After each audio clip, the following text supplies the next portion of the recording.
Give the number of each given value. Isa ito sa book activity ng mga chuti ko na medyo nahirapan sila. As usual, I'd like to make use of a table para mas maintindihan ng bata kung paano mag-come up sa sagot dito. First, let us label the table ones, tens, and hundreds. Let us answer number 1. So number 1, the given is 8 tens and 3 ones. Ang gagawin natin ay isa-isa lang nating i-fill yung mga given numbers natin dito sa ating table on their corresponding columns. So ilagay lang natin yung 3 sa ones and yung 8 sa tens. So 8 tens and 3 ones is equal to 83. Next number, we have 10 tens and 8 ones. Unahin natin ilagay ang ones place, ang ating given sa ones place ay number 8. Sunod na ilalagay natin ay yung 10 tens. Technically, 10 tens here means 10 times 10, right? 10 times 10, which is equal to 100. Pero kung ituturo mo ito sa mga bata, ay sobrang malilito sila. Instead, ganito ang itinuturo ko sa kanila. Paghihiwalayin nila per digit yung numbers. Katulad itong number 10, we have 2 digit. Ang number 10 po ay 2 digit, which is 1 and 0. So yung 0, ilalagay natin sa tens, and yung 1, ilalagay natin sa kanyang unahan, which is hundreds na. So the answer in number 2 is 108. Number 3 na tayo. Ang given natin is 3 hundreds and 5 tens. Wala tayong given na ones, kaya ang ilalagay natin sa ones ay 0. Ilagay natin ang number 5 sa tens column and 3 sa hundreds column. 3 hundreds and 5 tens is equal to 350. Number 4, we have 93 tens. Again, mag-start tayong mag-fill sa ones place. Ang ones place natin ay wala tayong given sa number 4. Kaya lalagyan na lang natin siya ng 0.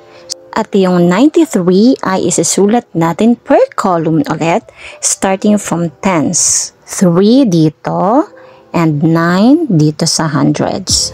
93 tens is equal to 930. Number 5, ang given natin ay 110 and 6 ones. Ilagay mo yung number 6 sa column ng ones and yung 1 sa column ng 10. Dahil wala namang given na hundreds, ay 0 yan. Pero dahil nasa unahan yan, diba? Ang sinabi ko sa inyo ay wag mo na lang isisulat yung number. So number 5, 110, 6 ones is equal to 16. Ang given sa sunod na number natin is 50 tens. Mag-umpisa tayo sa ones, walang given na ones, kaya lalagyan lang natin siya ng 0. Sunod ay isulat natin ang 50 tens, umpisa sa tens, ilalagay natin sa tens ay 0, and sa sunod na 100 po, na column ay number 5. 50 tens is equal to 500. Next number, number 7, we have 7 hundreds and 5 tens. Same thing, dahil walang given na ones, ang ilalagay lang natin ay 0.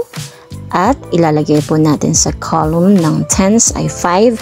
And sa column ng hundreds is number 7. 7 hundreds and 5 tens is equal to 750. Number 8, we have 5 hundreds and 30 ones. Ang given natin sa ones ay 30.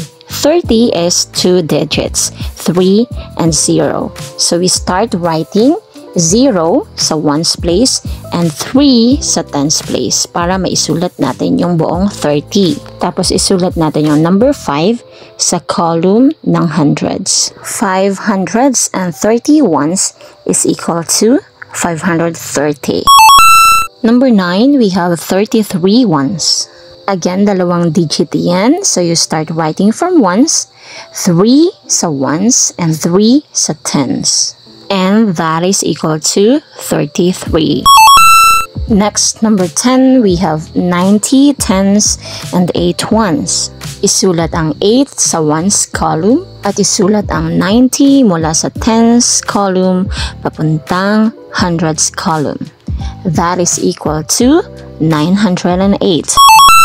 Sunod, number 11, makinig kayo ng mabuti dahil parehong double digits yung ating given dito. Given here is 50 tens and 12 ones. As usual, we start writing from ones. First, ilalagay po natin sa ones place ay number 2 and 1 ay sa hundreds place na dahil dalawang digit sila.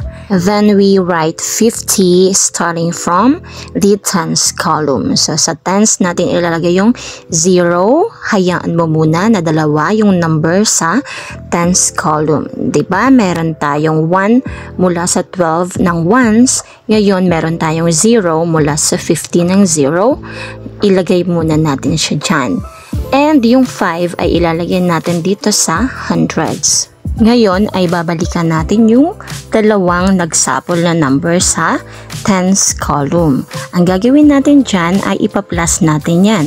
0 plus 1 equals 1. Yun yung matitirang sagot o number diyan sa tens place. So 50 tens and 12 ones is equal to 512. Sunod ay number 12, we have 815 tens. Start writing from ones, wala tayong given na ones, kaya ilalagay natin ay 0. Ngayon ay punta tayo sa 15 tens. Una nating isusulat sa tens column ay 5 at yung 1 ay mapupunta na sa hundreds. Sunod ay isusulat natin ang 800s. 8 sa hundreds column. Ngayon, nakikita ninyo may nakasulat na dyan na 1. So, 8 plus 1 equals 9. Magiging 9 po siya. So, 800s and 15 tens is equal to 950. Number 13 na tayo. We have 500s and 6 tens. Wala tayong given na ones, kaya ang isusulat natin ay 0. Tapos, ilalagay natin sa tens ay 6 and 5 sa hundreds. 500s and 6 tens is equal to 560. Next number 14, we have 15 tens and 19 ones. Unahin natin isulat ang ones. Ang 9 ay sa ones column and yung 1 ay mapupunta na sa tens column. Sunod ay 15 tens. Yung 5 ay ilalagay natin sa tens column kasama ng number 1 and yung 1 ay mapupunta sa hundreds column. Sunod ay i-add natin yung 5 and 1 na nasa tens column. 5 plus 1 equals 6. Number 6 na ang isusulat natin dyan. So, 15 tens and 19 ones is equal to 169. And last number, we have 3 hundreds, 4 tens, and 8 ones. Write 8 in ones column, 4 in tens column, and 3 in hundreds column. This is equivalent to 348.